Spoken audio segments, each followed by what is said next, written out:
Сонор цаг толиулж байна. Дараах зохиолыг танд албан ёсны эрхтэйгээр хүргэж байна. Та subscribe дарж нэгдээд цаг алдалгүй зохиолон сонсороо. Оюуны өмчиг дээдж буй танд баярлалаа.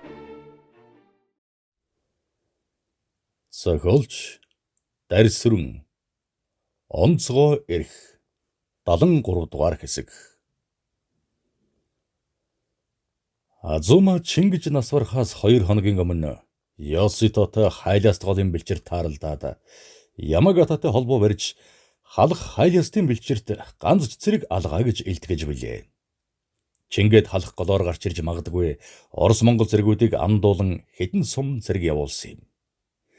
Чухам тэр өдрийн үдээс хойш Улаан армийн танкын 11-р бригадын Сабёрын 2 сум халах гол цутгадаг хайластын бэлчээр хавьд гүүр тавьж өнжсөнийг Азумагийнхан анзаараагүй юм. Шөнө хайластын бургасанд нуугдж онсон Япон цэргүүд өөрөөр 2 голын бэлчээрлөө хөдөлсөн билээ. Тэднийг хайластын адагт очтол 7 нуур дахь Японы нисгэн госны буудлаас хөөрсөн онгоцууд халах голыг урууд нь нисэж ирээд гүүр тавьж байсан улаан цэрэг рүү бөмбөгдөжээ. Голын бэлчээрт хаясан бөмбөг усанд тусахад халах гол тэнгэрөөд оргилон голын бургас үндсэрэн суг усран дээргэгчин шидэгдээд навч дахиагаан бутгөвсөн мөчрөний үермэг бороо шиг шааган бууж байлаа. Голын эрэг дагуу бөмбөгдсөн онгоцны дараагаар хайластын зүүн эргээс Японы пулемет зогсоо зайгүй шүршиж суман мөндөр буулгав. Ахмад Кабано эрэг дээрээс дурундаж байтал нэг шар толгойтой Орос баруун гар талдан байсан Японы пулеметчинг устгаад өндих тэрхэн зуур нөгөө талаас боссон нэг самурай түүн рүү дайрахыг харсан Кабано ингэж ил байлдах ёстой доо гэж хэлээд дурангаан өднөөсөө салгаад хартал өнөө Орос Япон цэргийг жадлан устгаад ойрхон байгаа цэрэг рүү буугаан шагааж байлаа. Энд чинь хүн биш ёстой биелсэн чөтгөр байна да. Манай 2 цэргийг яахын зургу устгачихлаа. Ганц Орос 3 цэргийг устгахад байвал үгүй энгих ёсгүй. Кабано ингэж үгэлтэл түүний дэргэд байсан мэрэгэн буудагч та ийши одоо ухрах хэрэгтэй. Эд чинь улаан галзуу амьтад байна шүү дээ. Цаанаас чинь Монгол цэргүүд гараад ирлээ. Гээд гараас нь угзарлаа. Чухам энэхэн үед Монгол цэргүүд урай хашгиран давшилтанд орлоо.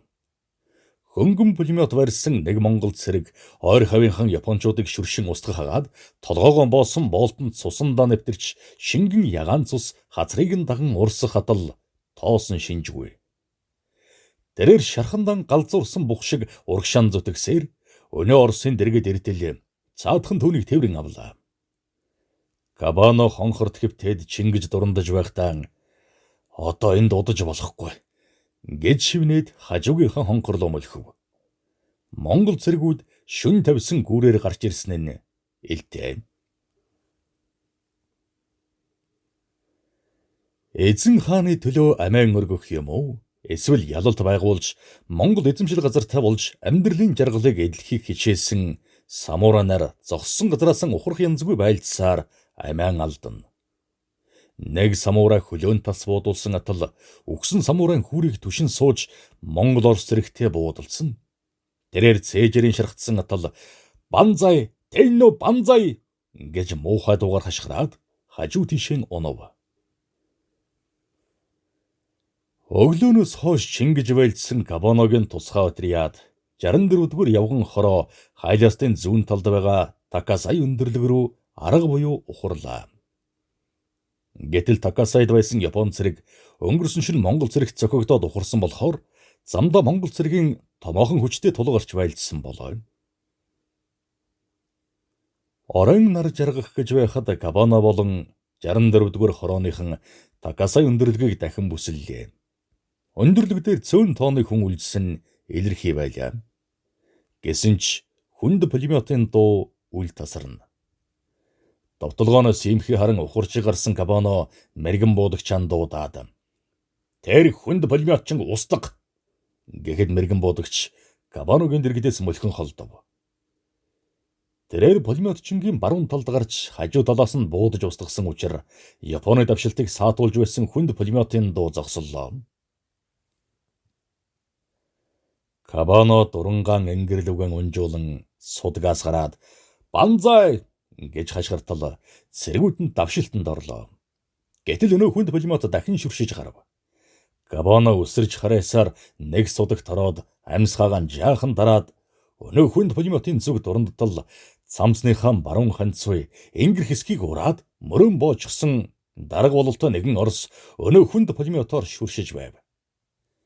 Кабано дурангаан барьсаар мэрэгэн буудагч яава алуулчихсан байх та гэж амандан шивнээд дурангийнхан хараг тааруултал савхин хувцастай дарга бололтой нэг монгол хүн өнөө орос дээр ирж пулеметыг нь аваад хэдий юм хэлж гараараа зангатал өнөө орос холгүй байгаа морин авчираад өнөө Монголдон өгөх гэж оролдож байгаа нь дуранд тод харагдана. Шухам энхэн үед Япон цэргүүд банзай хашгиран өндөрлөг рүү дайрч эхлэхэд өнөө пулемет дахин тачигнсангүй. Кабаноос судгаас гарч урагшаангүйлээ. Япон цэргүүд манханг бүсэлж их буу минометоор зогсоо зайгүй галаллаа. Монголын цэргүүд хүчтэй галын симхийг олж ухарсан болохоор Япончууд эзгүй өндөрлөг рүү суман гарзаджээ. Кабано өндөрлөг дээр гараад өнөө Монгол Орос хоёрыг хайсан боловч олсонгүй. Гэхдээ манхны зүүн талаас шинхэн савхин дээр өмссөн тасхар савхин гутал нь элс шороотой цуснд будагдсан 30 орчим насны нэг хүнийг барьж Кабано давчирч тушаалаа. Ölüm бүргэдийн нүд шиг хорсолтой гялалдсан гурвалжин нүдний хурц харцаар Кабаног нэвчирдсэн монгол эр амандан улаан өнгийн альчуур зуусныг аживал хэг цохилсан уруулынхаа цусыг тогтоох гэсэн бололтой. Тэр альчуур цусандаа нэвтрээд өнг ялгагдахгүй болжээ. Ноён Ахмад энэ залуу Орос даргаан оргуулад өөрөө хэдэн хүмүүстэй үлдэж манай олон цэргийг устгалаа. Гэхэд монгол эр зүүн шанаагараа урссан цусыг тоосон шинжгүй зогсохыг хараад Кабаногийн уур шатлаа. Тэрээр намбуу буугаан суглаад танай Орос дарга хайцсан гэж асуулаа. Кабано орчуулагчгүй яваа болохоор шаргацсан монголтой хэл нэвтрэлцэхгүй гэдэг илэрхийлж. Кабано монгол эрийн гадаад байдлыг харахад бардам эрэмгийн шадрун болохыг ажиглаад уур омгор бадарч хорсохын ихээр тархийг нь шүргүүлэн буудаж зоргийг нь мохоохыг хичээлээ. Шаргацсан эр алчууран алдахгүй гэсэн юм шиг тас цуулсан тэр чигээрэн үл хайхран зогсоход Кабаногийн уур бүр шатаж дахин буудав. Кабано яаж буудснаа ч мэдсэнгүй. Харин монгол залуу биеийнхэн тэнцвэрийг алдаж газар унахгүй хичээсэндээ биеэн барьсан боловч алгуурхан хойжсноо дахин босож ирээд хэсэг зогсож биеэн тэнцвүүлснээр Кабано руу ямар нэг юм хэлэг шиг болж дайрах гэтэл хажууд нь зогсож байсан нэг зэрэг төөнийг буудав. Өглөөнөөс шөнө дүл хүртэл үргэлжилсэн байлдаанд Япон цэргүүд их сүлдсэн ажээ. Нэргүй өндөрлөгт байрлаж байсан монгол цэргийн штабыг эзэлсэн Япон цэрэг хориглолтонд орж харуул хамгаалалт гаргаж байсан тэрхэн үед Кабаногийн туслах гаднаас орж ирлээ. Тай Кабано-сан Оросын нэг тагнуулыг барьлаа. Гэхэд гаднаас орж ирсэн Футива байлдааны явцтай танилцаад тай чи өөрөө очиж тэр Оростой ярилц. Халах голын гармаар Орос Монголын ихээхэн хүч гарч ирсэн байна. Олзлогдсон тагнуулыг байцааж тодруулах нь чухал. Манай орчуулагчийг аваад яв. Одоохон очихгүй бол цэргүүд мөчмөчөөр нь таслаад хайчихна шүү гэж тушаалаа. Кабано тэр даруун туслахаан дагуулan манхны зүүн талын нэг гангад эртэл 4 машины гэрэл асаажгсан салаа цэрэг өнөө Оросыг талхалж байлаа. Цэргүүд цөмөрөө согтуу болохоор баригдсан Орос цэргийг үг хэлэх тэнхээгүй болгожээ. Цэргүүдээ наад орсон амьголтой дээр нь мөчийн тэлээд машинаас ойчих гэж нэг согтуу цэрэг санал гаргаад машиныхаа арлуу очив. Гэтэл нэг цэрэг өнөө Орос руу ойртон очиож түүнийг барьж автал өнөө Орос яах ихийн зургүй согтуу цэргийг өшөглөн унаглаа. Яасыг шартай зоригтой ирвэ. Наадхынхаа цээжин дээр өнөө 5 гушууг сийлэж. Тэгвэл ёстой цусндан будагдсан цусан 5 гушуу болно доо гэж бас нэг цэрэг хашгирав. Гэтэл өшөглүүлсэн цэрэг газраас өндөгөөд гараа ардан хөлүүлсэн Орос цэрэгийн цээж рүү когойгон дүрлээ. Орос цэрэг тэнцвэрийн алдаж дайвснаа биеэн тэнцвүүлэн зогсоод шазууран зов. Гэтэл 3 согтуу самурай түүнийг барьж авч газар унгаад өөд нь харуултал 2 самурай барьж байсан Когегаан 2 хөлийн булчинд дүрж газартай хадва. Тэгээд тэд цээжийг нь дартал түрүүн өшөглүүлсэн самурай Когегаан барьсаар дэрэгд нэрж цээжин дээр нь сандалж суугаад 5 хошуу сэлв. Хутхан Когегийн ирээр зурагдсан мөрөөр цус шүүрч цээж нь улаан нэлий болоход самурай нар бахан хантал инээн. Кабано Орос зэргээс ямар ч өчиг авч чадахгүй гэдгээ мэдээд нэг самурайгаас Когег нь аваад "За та нар хоошоо бол. Одоо наадхыг чинь толгойг улаан болгоно" гэд танцууган шамлан дэргэд нэртэл гэнэт гар бөмбөг дэлбэрч Япон зэргүүд чухам юу усныг ухаарч амжилгүй амиан алдлаа.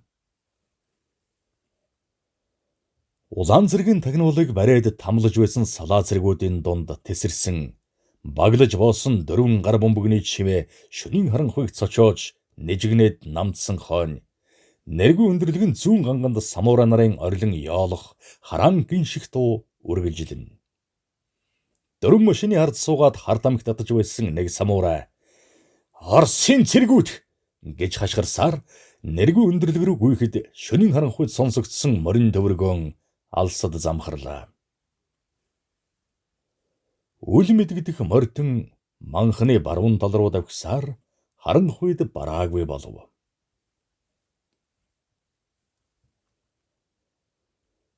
Өдрийн тулалдаанд Азумагийн 24 цэргийг буулгаж авсан Монгол цэргүүд үлдсэн хэсэгтэйгээ нийлж бүсэлтийг сэтлэн гарах шийдвэр авсан бөгөөд нэргүй өндрийн орчим Японы томоохон хүчтэй халд тулдсан билээ. Японы олзлогдсон цэргүүд өөрийнхөө Икебанууд зогсоо зайгүй буудаж байгааг мэдэнгүүт Монголын цэрэгт саад хийхийг хичээнэ. Олзлогдсон самурайн дунд жанжин сүмийн үүдэн дээр тангар өргөж байсан Арадаки олзлогдсон болоо. Элсэн ганг налж хэвтсэн Арадаки олзлогдсон цэргүүд рүү харж хэвтснэн "Ганц ч цэрэг Монголын цэргүүдийг дагаж болохгүй. Манайхан ойрхон байна. Эдний ихэнх нь шархтаад хүмүүсээ машинд атсан төдийгүй танк эсрэг үзэх бууны сум дууссан учраас моринд хөлсөн байна. Машины твшинд хэдэн пулемет очиж иймээс эднийг энд хоргоож өөрийнхөө ангиудыг хүлээнэ. Манайхан одоо ингэсхийгээд давшилтанд орно. Одоо их бууны гал зогсох дөхөж байгаа" гэж хэлэхэд цэргүүд Арадаки руу хялам хийсэн харцаар ширтэн. Монгол цэргүүд ухархаар хөдлөхөд нэг цэрэг олзлогдсон цэргүүдийн өмнө ирээд "Босс! Өгдөөгүй яв" гэж байгаа бололтой буугарaan дохино. Арадаки Монгол цэргийн үгийг тоосон шинжгүй хэвтэн. Гэтэл Монгол цэрэг ирээд төөнийг бос гэж байгаа бололтой гараараа зангав. "Та биднийг аваад явна гэж бодож байна уу? Манайхан одоохон ирнэ. Тэгээд бид та нарыг туох болно доо" гэд элс рүү нулимв. Гэтэл өнөө цэрэг буугаан сумлахад Арадаки хэдэрлэв. Гэтэл нэг Япон цэрэг "Бид нэгэнтээ бууж өгснөөс хойш эдний шаардлагыг дагах ёстой. Бид буцаж очисон ч гэсэн амиан алдна. Бусад ясыг зэгтсэн биднийг очингууд өгөөжгүй буудан шүү дээ. Харин монголчууд баригдсан цэргийг олон улсын гэрээний дагуу олзлогдсон цэрэг гэж үзээд алдгүй гэсэн. Тэр үнэн байх.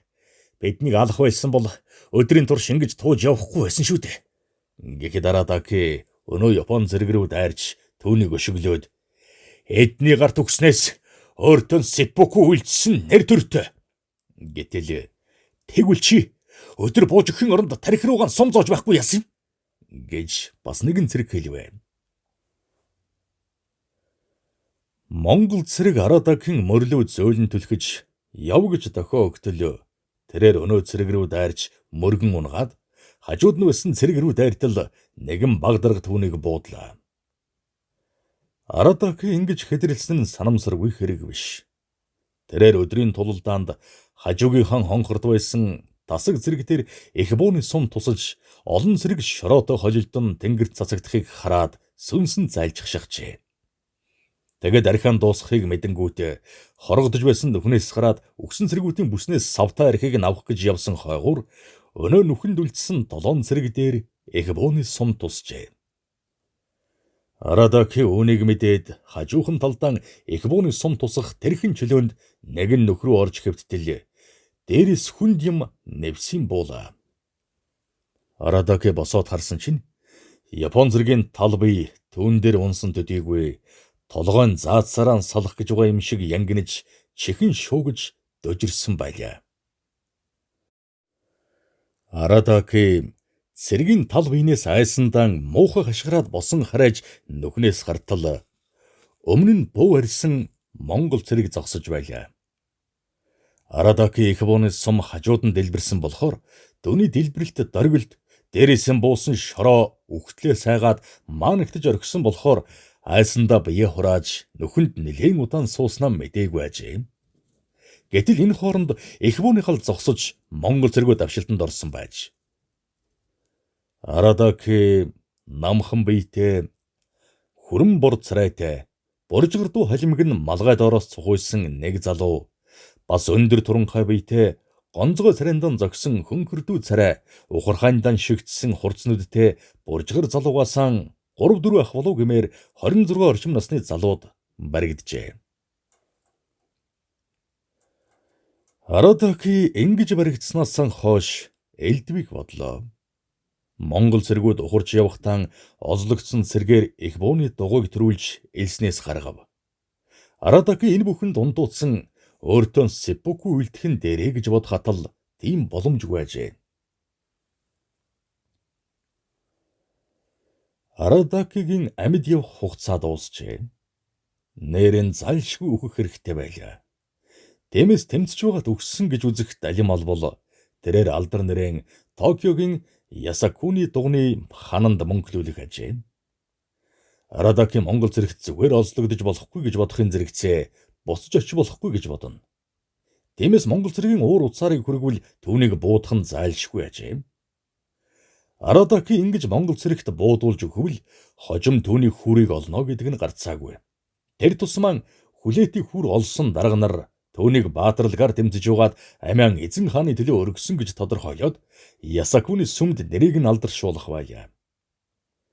Суйрлын ийм замаар цагаатагдаг ёс бол ганцхан Арадакегийн зал биш. Олон дарга нар ингэж өөрийнхөө бурууг цагаатгаж айрамд өнөж хүн байсан гэдэг үнэлэлт авдаг болохоор Арадаке тэрэл зан заншилыг дагсан хэрэг гэж бодно. Чингээд бусдын ёсоор үхсэн баатарлаг эр болохын тулд чингэж авирилсан ажээ. Монгол цэргүүд цааш хөдлөөд шөнө болсон хойно ойр тойрныхон байдлыг мэдхээр тагнуул гаргасан байлаа. Тэгээд тагнуулан эрхийг хүлээж хэсэгхэн төр буудалсныг олзлогдсон цэргүүд андсангүй. Шөнийн тагнуулаас босож ирсэн нэг тагнуул нэргүй өндөрлөгт болсон хэрэг явдлыг даргадан илтгэхэд хайластын дагуу Японы цэргүүд алга байна. Хайластыг уруудаад Дуйнхор овооны араар гарч болох юм гэлээ. Чингээд Монгол цэргүүд хөдөлж хайластыг уруудан Дуйнхор овооны араар гарч ирээд элсэн уулын баруугаар Дуйнхорын манхан, Дуйнхорын тохоогоор Япон цэрэг байгаа эсхийг мэдхээр тагнуул явуулав. Баригдсан Япон цэргүүд их бууны дэргэд сууцгааж байтал нэгэн Монгол цэрэг хоолунд авчирч өгөхөд нь дотроо баярлцгаан сарны сарвалд эдэж байтал нэг Монгол дарга тэдэн дээр ирлээ. Чухам энэхэн үед тагнуул явсан нэг цэрэг ирж энэ үхэнд Орос цэргийн анги байна гэж илтгэхэд өнөө дарга хоёулаа явъя надад заагаад өг гэд Япон цэргийн дэргэдээс холдсоор бараан тасарлаа. 3. Буцалсан элс улайдам тэнгэр. Халах голд ялгуулсан амжилт гаргахаар Ямагатагийн мэдэлд томоохон хүч хуралдуулсан боловч Японы гавшгаа хороонууд тэр чигээрийн сүрээд самурайн ёсыг чанд цагсан дарга нар Байлдааны талбайд сэппуку үйлдэж үүргээ нэр төртөг гүйцэтгсэн буюу хөл тавьсан газраасаа ухраагүй самурай нарын нэрсийн жигсаалтыг гаргаж Ясакуны сүмд мөнгөлүүлэхээр армийн дээд удирдлагад Комацубара танилцуулжээ. Самурай нэрийг ингэж алдаршуулдаг ёс Японы хөрөнгөтний хувьсгал гэгчийн явцад тогтжээ. Цэрэг феодлын байгууллагын засгийн газрын нөлөө буурч 1867 оны намар гэхэд эсэргүү хүчнийг толгойлж байсан Сёгун Кекийг Зэрэг феодлын байгууллагын засгийн газраас зайлуулах тунхагт 15 настай эзэн хаан Муцухитогоор гарын үсэг зурулжээ. Чингэд Японд феодлуудыг эсэргүүцсэн хөрөнгөтний хувьсгал ялж, эзэн хаан Муцухитогийн хаанчлалыг Мэйжи буюу соён гэгэрүүлэгч хэмээн золлож, түүнээс хойш Японы нийгэм, эдийн засаг, соёл, улс төрийн байгууллагыг өөрчилсөн учраас Мэйжи эсийн буюу соён гэгэрүүлэх шинжилт гэх болсон юм. Чухам энэ үед феодал хөрөнгөтний тэмцэлдсэн дажингийн явцад амиргдсан самурай нарын нэрсийг бөнгөчүүлэх болжээ. Чингэд Токиод эзэн хааны зарчмыг дэлгэрүүлэх үйлсэд амиан өргөсөн самурай нарыг Ясакуни болон Мэйжийн сүмд нэрийг нь мөнхлөн алдаршуулдаг болжээ. Комацубарагийн цэргийг халахад ялагдсан явдлыг Квантуны армийн штаб дээр хэлэлцээд даага нэхэх шинэ хувилбар бэлдэж байсан тэр үед гадаадын сонин сурвалжлагчид 5 дугаар сард болсон Японы цэргийн сүрлийг морин дээрх камиказе буюу морин дээрх үхэл гэж хочилжээ. Японы армийн генералууд үүнийг овжноор ашиглан Ямагатагийн нэгдэл ялагдсан явдлыг тайлбарлахдаа эзэн хааны армийн цэргүүд Монгол зөвлөлтийн цэрэгт ялагдаагүй, гагцхүү үхлийн тэнгэр камиказегийн хүчинд эрсэдсэн гэдэг дүгнэлт гаргаад Косой Тойку төлөвлөгөөний 2 дахь хувилбар Баян цагаан Сукуй Дайсу буюу Баян цагааны аврал гэдэг ажиллагаанд бэлтгэлээ. Үнэн дээр ялагдлаан цагаатахын тулд Жанжин штаб ийм сүртэй төлөвлөгөө үзүүлж төр зурчилсан сэтгэлийн амраахыг бодсон Квантуны армийн энэ мэхийг мэдэх хүн цөөн байжээ. Шинэ ажиллагаатай уялдуулж дивизийн бүрэлдэхүүнийг үл ялэг өөрчилсөний адилаар хэвлийн төвчөөний оронтойг нэмэгдүүлж тусгай сурвалжлагч нар гаргаж Байлдааны шугам руу явуулахдаа Тогавагаар удирдуулж албан үргийнхэн дагуу түүнийг дэд хөрөнд болгожээ. Харин цагийн байдлыг харгалзсан Симотог Комацубарагийн дивизийн тагнуулын удирдлаганд тавьсан төдийгүй Комацубарагийн ажиллагааг хянах үүрэг нууцаар өгсөн ажээ. Квантуны арим Чингид шин довтолгоонд бэлдэхдээ халах гол буйрнуурт томоохон ажиллагаа явуулж Монгол болон улаан армийн ард талд цохилдохын тулд нисхийн тусгай дивиз байгуулж дэслэгч генерал Моригигаар толгойлуулсан төдийгүй генерал Гегаг удирдлаганд нь оролцууллаа. Армийн удирдлага Баян цагааны аврал ажиллагааг төлөвлөж байхдаа агаарын томоохон тулдаан зохион байгуулах, армийн ажиллагааг идэвхжүүлэхийн тулд 6 дугаар сарын 20-нд 1532 тот тушаал гаргаж Комацубарад илгээв. Комацубара уул тушаалыг авангууд нисэх дивизийн дарга дэслэгч генерал Мориги тагнуулын хэлтсийн дарга Симото хоёрыг дуудав. Командлагч тэр хоёрыг орж ирэхэд санал руу ураад армийн удирдлагаас шин тушаал ирсэн. Шинэ ажиллагааг амжилтанд хүргэх бүх болцоог тооцоолж үзсэн армийн удирдлага манай 7 дугаар дивизийг өгч мөн танкын 3-4 дугаар хороог бидэнд шилжүүлсэн. Гэхэд Симото дотроо тэгвэл Комацубара чинь 38 мянган цэрэг, 160 пулемет, хүнд их буу 186, танк эсэргүүцэх буу 124, танк 135, хуйхт 10 болно гэсэн үг гэж бодож суулаа. Жиужо Моригасан бид шинэ ажиллагааг амжилтанд хүргэх нэг зам бол Улаан Оросын болон Монголын цэргийн гүн ард талд байгаа хүчийг устгаж хохирол үзүүлэх явдал. Тиймээс Тамсаг булаг, Баян Түмэн, Баян бүрд нуурт байгаа улаан цэрэг Монголын эс хүчийг юуны төрөнд устгасан байх ёстой. Гэхэд Симото тэдний ярианд оролцож манайд байгаа мэдээгээр бол Баян Түмэнд Улаан Оросын И-15, И-16 гэдэг дайрагч онгоц бүхий хороо буудалсан. Мөн СП гэдэг бомбогдож онгоц бүхий хороо ирсэн байна. Эднийг газар дээр нь устгах ёстой юм шүү гэж тагнуулын мэдэн төшгөлөн ярьлаа. Чингэд Моригийн командлагчин тушаалыг хүлээн авч халах голын дагуу бомбогдох газрыг газрын зураг дээр тэмдэглэж аваад явв. Моригийг гарсны дараа Симото Гака манай тагнуулын мэдээгээр бол хужир цагаан ураас гөлөгт манхан Хуй Такаса хийгээд зэгст нуурт Монголын томоохон хүч байна. Талын манхан Такасайд Улаан Орос Монголын багахан шиг хүч байгаа төдийгүй хайлаастын баруун бие элсэн уул ногоон толгодод эдний хүч хориглож байна. Өнгөрсөн дуулянаас үзвэл Оросууд хээрийн их буугаар төдийгүй хуйг тэргээр манайхныг хийцлэх шахсан. Тиймээс дээрх газар байгаа хүчийг Моригийн хардсгуудаар бөмбөгдүүлэх нь манай шинэ ажиллагааг амжилтанд хүргэх замыг нээн. Симото-сан, энэ талаар би нэлээд бодож байгаа. Одоо халах голд байгаа дайсны хүчийг үзвэл Оросын 149-р буудлагын хороо, танкын 2 батальон, Монголын 2 дивизионууд 2 морин хорооноос гадна 8 дугаар дивизийн хэд хэдэн хороо байгаа юм. Харин Моригийн хардсганууд Тамсгаас халах гол хүртэлх цагаан талд улаан армийн ангиудыг устгачихвал Баян цагааныг яахын зургүй авч болно. Гэт хэсэг бодол хийснээр маргааш өглөө Кобаяси Ясуко хоёрыг жанжин сүм дээрээс дууд гэж тушаалаа. 73 дугаар хэсэг төгсөв.